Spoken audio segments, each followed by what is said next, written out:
একদম স্পষ্ট ভাষায় বলে দিচ্ছে বাংলাদেশ আর্মি জাস্টিসের পক্ষে। আন্তর্জাতিক অপরাধ ট্রাইব্যুনালের চার্জশিটে নাম আসা সেনা কর্মকর্তাদের মধ্যে ১৫ কর্মকর্তাকে ঢাকায় সেনা হেফাজতে নেওয়া হয়েছে।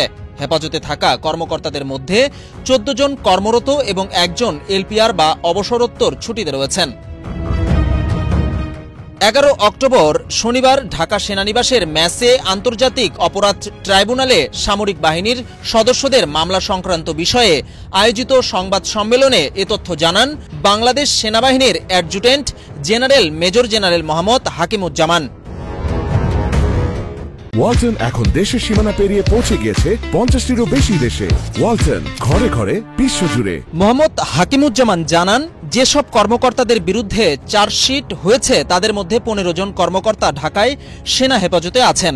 ১৬ জনকে সেনা হেফাজতে আসার জন্য বলা হয়েছিল, তার মধ্যে ১৫ জন সেনা হেফাজতে এসেছেন।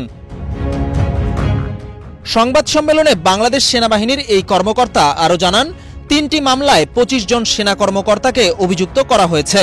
এদের মধ্যে অবসরে আছেন ৯ জন, এলপিআরে ১ জন, আর বর্তমানে কর্মরত আছেন ১৫ জন। ৮ তারিখ চার্জশিট দাখিলের পর এলপিআর ও সার্ভিসে থাকা ১৬ জনকে সেনা সদরে সংযুক্ত করা হয়েছে। তাদের ৯ অক্টোবরের মধ্যে সেনা সদরে আসার নির্দেশনা দেওয়া হয়েছে।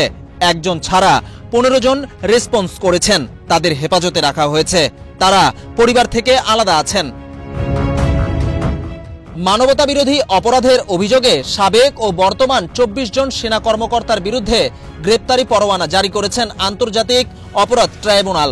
গত ৮ অক্টোবর ট্রাইব্যুনাল এই নির্দেশ দেন।